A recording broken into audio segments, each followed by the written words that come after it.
Então, meninos, boa tarde, Marcos. Boa tarde, Miguel. A nossa matéria de hoje, semana passada, a gente falou muito sobre história do Brasil, né? O que a gente tem falado bastante, história do Brasil, desde o descobrimento, como Portugal colonizou o Brasil. Nós vimos que a colonização só foi possível devido à introdução da manufatura açucareira, né? A produção do açúcar, plantio da cana-de-açúcar, sua transformação em açúcar, né? Que exigia muito investimento, muita mão de obra, mas por ser um produto extremamente rentável no mercado europeu, foi o produto escolhido por Portugal para iniciar a colonização, para manter a população, né, para deixar os colonos presos à terra aqui no Brasil.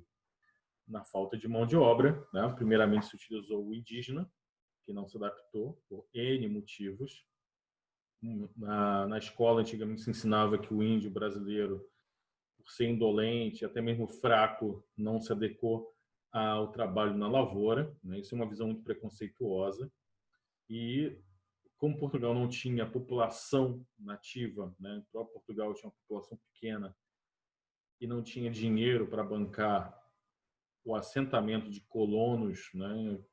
Mão de obra assalariada, então optou-se pela mão de obra escrava, que essa é uma das características. A mão de obra escrava na Europa já não existia desde a época que o Império Romano havia caído, né? Foi substituída pela mão de obra servil. Então, retoma-se a escravidão aqui na América Portuguesa, porque era o produto mais rentável do comércio ultramarítimo português na África. Então, desde que Portugal conquistou Ceuta, lá em 1415, antes de iniciar as grandes navegações, Portugal tomou uma cidade africana, que era dos árabes, Ceuta, e aí então eles conquistaram um entreposto comercial riquíssimo em especiarias, pele de animais, metais preciosos e principalmente mão de obra escrava africana. Os árabes já controlavam na África, principalmente no norte da África, o comércio de escravos. E aí proibia a escravidão do indígena na América. Fazia com que os colonos, né, os capitães donatários, donos das terras aqui no Brasil, os senhores de engenho, fossem obrigados a comprar escravos trazidos da África. Isso gerava um lucro extraordinário para a coroa portuguesa. Tá? Então, gente, o que nos interessa aqui é falar sobre a África. Pouco se fala sobre a história da África. Teve um filósofo chamado Hegel que chegou no século XIX a dizer que a África não tinha história, porque a história só se pode ser a história em si, enquanto disciplina, enquanto ciência, ela só nasce com a invenção da escrita. E a maior parte dos povos da África não tem sistema de escrita, né? Tirando os árabes, os egípcios. Então, há muito preconceito quando a gente fala da África. O Brasil é o país com maior população de afrodescendentes fora da África, maior população negra do mundo fora da África. A gente diz que a cultura brasileira ela é uma fusão de elementos portugueses, indígenas e africanos. Mas no Brasil há um preconceito, racismo muito intenso sobre a herança africana, não só contra os descendentes de africanos, né, os afrodescendentes, mas também contra a própria cultura, a religião africana, né, as religiões que chamamos de afro-brasileiras, como o candomblé, a quimbanda, a umbanda, são vistas com muito preconceito, né, são vistas como algo diabólico, algo ruim, né, isso é apenas preconceito, ou então são toleradas como folclore, não são nem reconhecidas como religião de verdade. Então, eu acredito que muito desse preconceito possa ser combatido conhecendo-se o que é a África. A África é um continente gigante, é um continente riquíssimo. Talvez seja um continente tão rico, ou até mais rico do que a própria América, né? Que é um continente, nossa América do Sul também é um continente extremamente rico. Mas assim como a América do Sul, a África ela tem o problema da desigualdade, da pobreza. Como é que um continente tão rico em tudo, em riquezas naturais, território, fauna, quando a gente pensa numa fauna rica, é a africana, né? Quando você pensa nos grandes felinos, de grandes animais da savana africana, a África é o berço da humanidade. É onde a humanidade surgiu, né? A nossa espécie, o Homo sapiens, ela surge na África. E ainda assim é um continente que foi explorado durante, não digo nem séculos, né? Milhares de anos, assim, talvez desde o começo do contato dos primeiros europeus com a África, já havia exploração, e essa exploração se intensificou com as grandes navegações, com a chegada dos portugueses no litoral da África. No século XIX, a África foi repartida de acordo com os interesses das grandes potências europeias. Boa tarde, Sofia, tudo bem? Nós estamos falando aqui um pouco sobre a história da África, né? Vamos falar um pouco sobre esse continente que é tão importante, que é a origem da nossa espécie, né? Da raça humana, é a origem de grandes civilizações.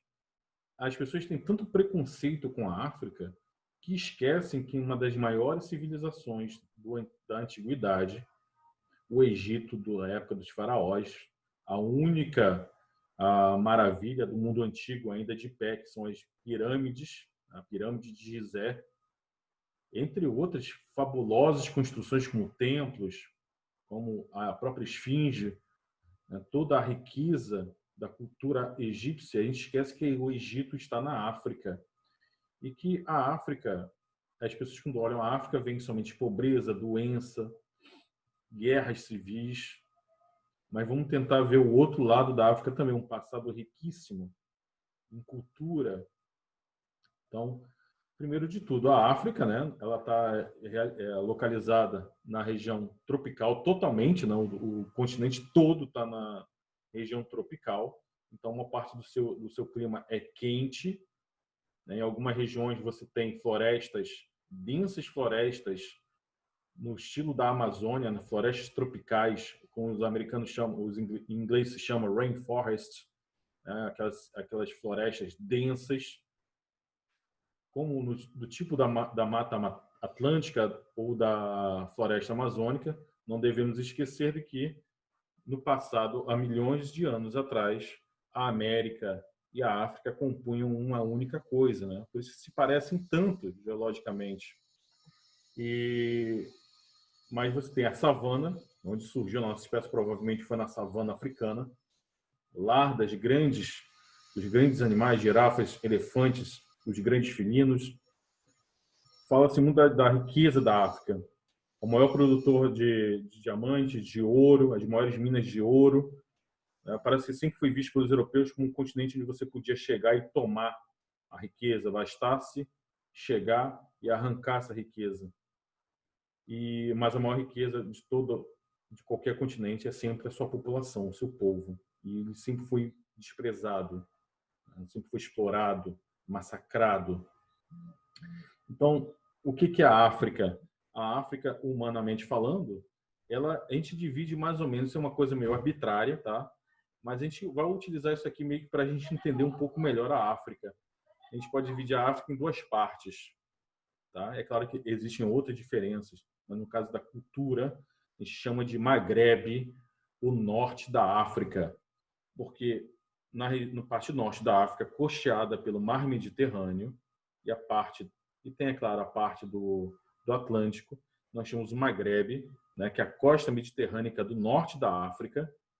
Vamos usar nossos conhecimentos de geografia para a gente imaginar esse mapa. Você tem uma região que foi, depois do surgimento do Império Muçulmano, né, o islamismo se espalhou pelo Oriente Médio, mas se espalhou também pelo norte da África. A partir do século 8, 9 depois de Cristo, a região que é o norte da África foi chamada de Maghreb, que é uma palavra árabe. E então a gente chama essa região de África Branca ou África do Maghreb. Por que África Branca? Porque ela é majoritariamente, é claro que tem negros também, várias etnias, mas é a parte da África que é majoritariamente árabe. O Marrocos, a Argélia, Mauritânia, Tunísia, Líbia e, é claro, o Egito, a Eritreia. Aí tem um chifre da África, que fica próximo do Oriente Médio, que aí também é árabe, foi pelo menos arabizado. Então, a religião predominante dessa região é o islamismo, a crença no profeta Maomé, a leitura do livro sagrado, que é o Alcorão, e a crença que Alá é o único Deus, né? Que o profeta Maomé é o seu único profeta. Então, bem diferente do que a gente imagina, né? Do resto da África. Aí você tem o deserto do Saara, aquela grande faixa de deserto, que é quase intransponível, e abaixo você começa, então, a parte da floresta, né, das densas florestas tropicais e da savana. Aí essa região abaixo do Saara a gente chama de África Negra. Uma parte das populações ali são negras, mas muitos também são muçulmanos, muitos foram islamizados também dessa região. Então a gente já está vendo aqui uma diversidade muito grande.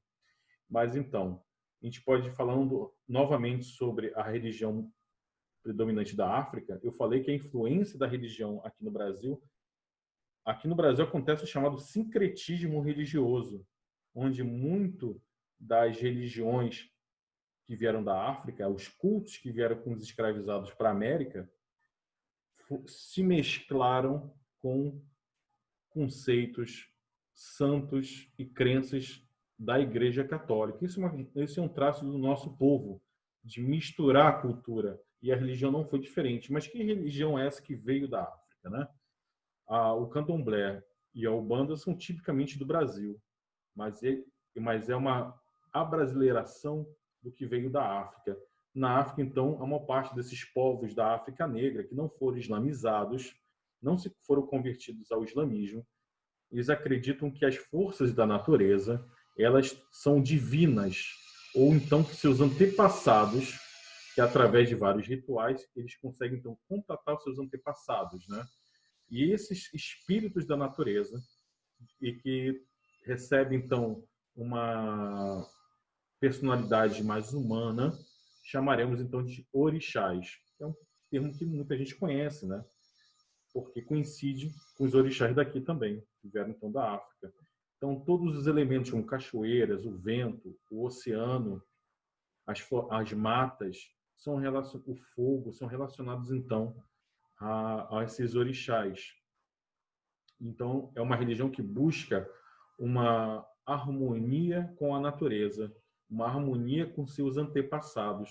Isso é muito interessante, esse culto aos orixás, porque tem uma questão da cultura oral.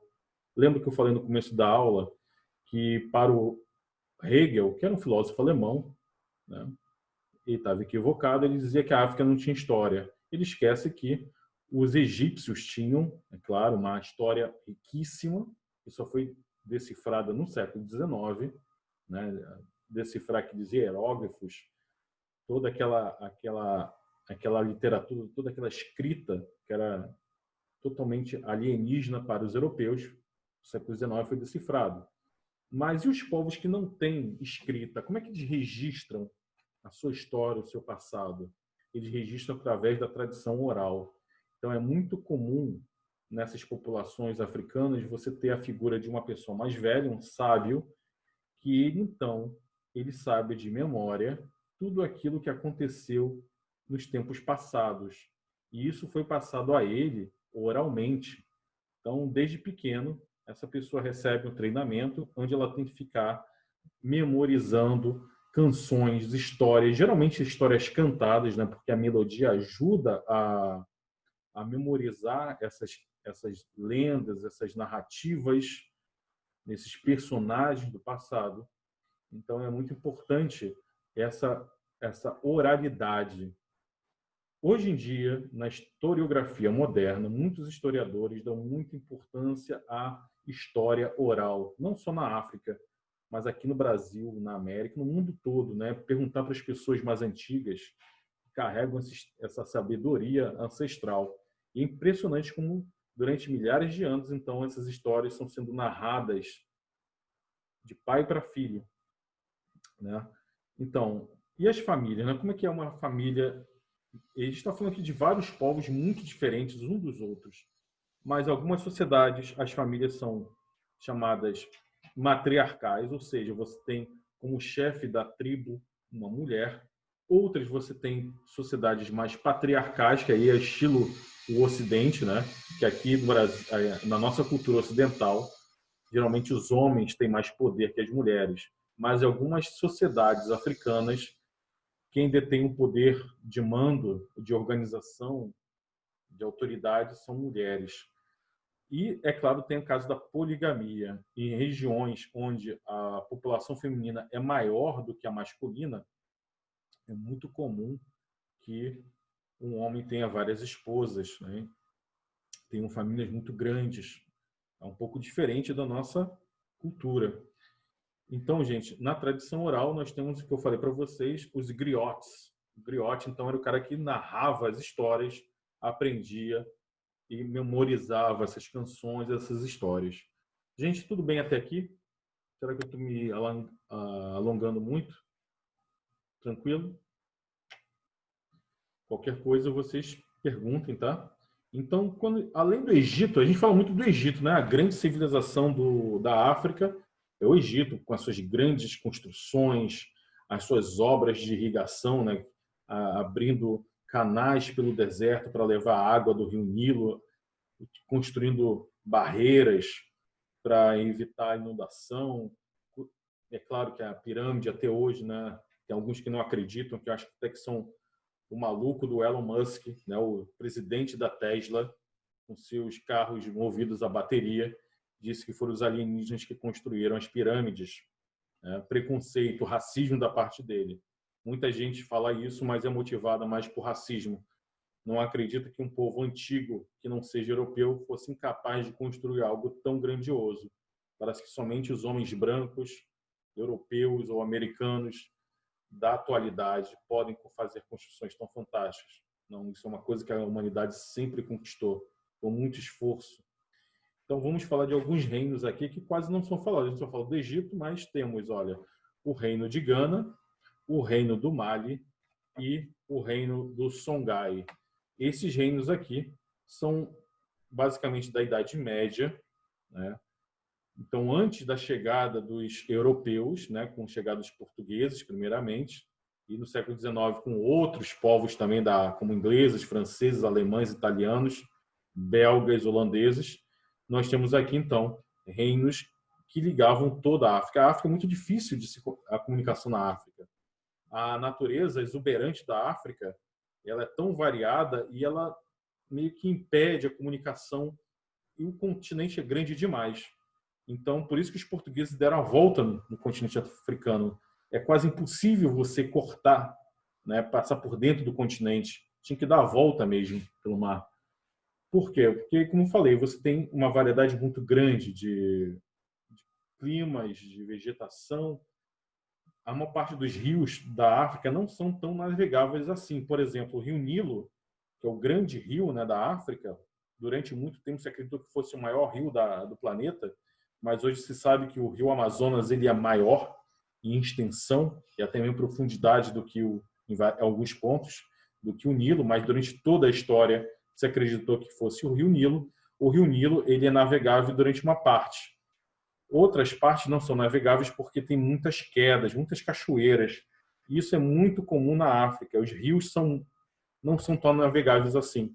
Não é como, por exemplo, os rios na Europa, que cruzam quase toda a Europa. Então, é fácil de você transportar mercadoria, transportar pessoas. Então, e é claro, as rotas terrestres passam por desertos. Imagina só como era difícil você ligar o norte da África ao sul da África com aqueles desertos, E pior do que o deserto são as florestas, né? Florestas densas, difícil de você se localizar dentro de uma floresta.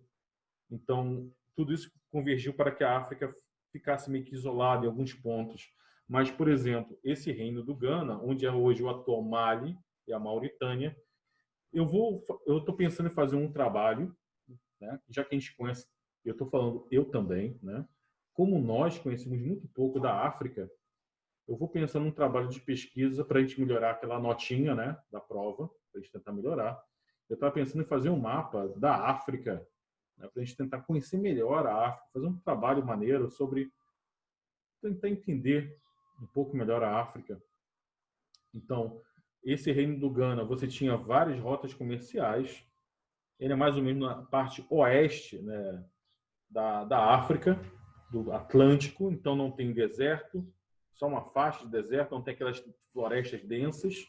Então, é uma região que tinha uma troca comercial com o Mediterrâneo, né, com o norte da África muito intensa. Produzia-se muito ouro, como sempre, né? Diz que as jazidas de ouro, as minas que enriqueciam o rei Salomão, ficavam na África. Tinha até algumas lendas que diziam que o rei Salomão era o homem mais rico da história, porque a rainha de Sabá, que era a rainha da Etiópia, tinha se casado com ele e dado para ele essas jazidas de ouro, mas também sal. O sal que aqui no Brasil, o sal que a gente consome de cozinha, ele é retirado do oceano, das salinas. Mas na África ele era retirado, e que ia para a Europa também, ele era retirado de minas terrestres, né? Ele era escavado do fundo da terra e retirado esse sal. Quando Cristo diz que os seus discípulos são o sal da terra, ele está dizendo que o pessoal é muito valioso, porque o sal era um dos produtos mais valiosos na Idade Média e na Antiguidade, porque era difícil de se encontrar e essencial para a vida, né? Até para você conservar alimentos, coisa e tal.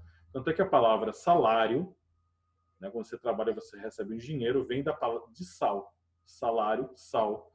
Porque é assim que se pagava os soldados romanos na Roma Antiga. Quando o soldado romano chegava para receber o seu soldo, ele recebia um salário, que era um troço de sal, assim, um pedregulhão de sal. E aí ele podia vender, podia quebrar um pouco para ele, e assim ia vivendo. Cobre, joias, muitas jazidas de diamantes, de outras pedras preciosas. Mas aí, apesar de ter sido um reino muito rico, muito forte, sofreu muitas invasões de outros povos também e acabou sendo incorporado por um outro reino, chamado Reino do Mali, que também fica na costa oeste da África, próximo do Atlântico, onde é hoje o Senegal e a Guiné. A Guiné, que foi também colônia de Portugal. Então, também esse império ele mantinha um comércio muito intenso, muito rico, e na região, como tinha muitos rios, facilitou então esse controle da região e o controle comercial. Foi bastante rico até o século XVI. Mesmo esse reino era aliado dos portugueses. A gente acha assim que os portugueses estavam em guerra com todos os africanos, que todos os africanos eram amigos e eram explorados pelos europeus. Não é bem assim a história. Na verdade, os portugueses faziam acordo com determinados reinos, ajudavam alguns reinos contra outros reinos. E aí Portugal pegava os escravos que eram trazidos como derrotados nessas guerras entre esses reinos africanos. E aí, então, mesmo tendo apoio de Portugal, o reino do Mali foi incorporado a um outro reino maior. Então, já falamos aqui do reino de Gana, o reino do Mali. Agora vamos falar do Império do Songhai. Esse império é interessantíssimo, porque ele não era um poder centralizado, ele era dividido em várias províncias, cada província tinha uma certa autonomia, cada província tinha um conselho de funcionários do império que organizavam-se, debatiam os problemas e resolviam ali mesmo, sem muita interferência do império.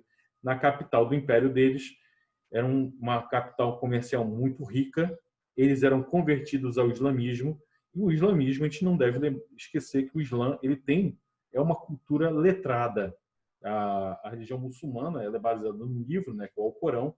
Então, os seus seguidores são pessoas letradas, leem, escrevem. Então, havia muita circulação de conhecimento, livros, bibliotecas, existiam até mesmo universidades, coisa que na Europa, nem todo país da Europa tinha sua universidade, aqui na América não tinha nenhuma. Na região do Songhai, tinha uma universidade muito grande, mas esse reino também entrou em conflito com o reino do Marrocos. O Marrocos, então, muito mais poderoso, invadiu e tomou, e esse reino foi destruído no século XVI. Então, nós temos vários povos, vários reinos. Falamos aqui os dois principais povos, né, de africanos grupos linguísticos, aliás, são povos muito diferentes. Os países que conhecemos hoje da África, na verdade, eles são invenções dos europeus. Os europeus pegaram o mapa da África, cortaram em cubinhos, em quadradinhos, e disseram, olha, a Inglaterra ficou assim, vou pegar isso aqui para mim, a Alemanha pegou outro, a Itália pegou outro, a Holanda já estava aqui, Portugal já estava ali. Então, foi do interesse dos europeus que se dividiu os territórios. Muitas das vezes se uniram no mesmo território, se juntou, não vou nem dizer unir, mas se juntou povos que eram muito diferentes uns dos outros, povos que muitas das vezes viviam em guerra. Então, mas geralmente a gente divide em dos povos dessa região, próximo ao Atlântico, próximo onde os portugueses tiveram contato, dos povos, os Iorubá, e os Iorubá são os povos que mais vieram para cá, e os Bantus. Tá? Então, grande parte do nosso povo, né, o povo brasileiro, é composto por povos que vieram da África, com sua vontade, é claro, né, escravizados, e que eram compostos pelos Iorubá e pelos Bantus. É bom a gente guardar esses dois nomes, tá? Algum problema até aqui, gente? Algum comentário que vocês queiram fazer? Gente, não deixem de fazer as atividades, não deixem de ler a apostila de vocês. Eu botei... a menina caiu também. Eu gostaria muito que vocês lessem o texto, tá? Anotassem no caderno de vocês os pontos mais importantes. Isso é importante para a gente, tá bom? Qual era o nome da menina que estava aqui mesmo? Era Sofia.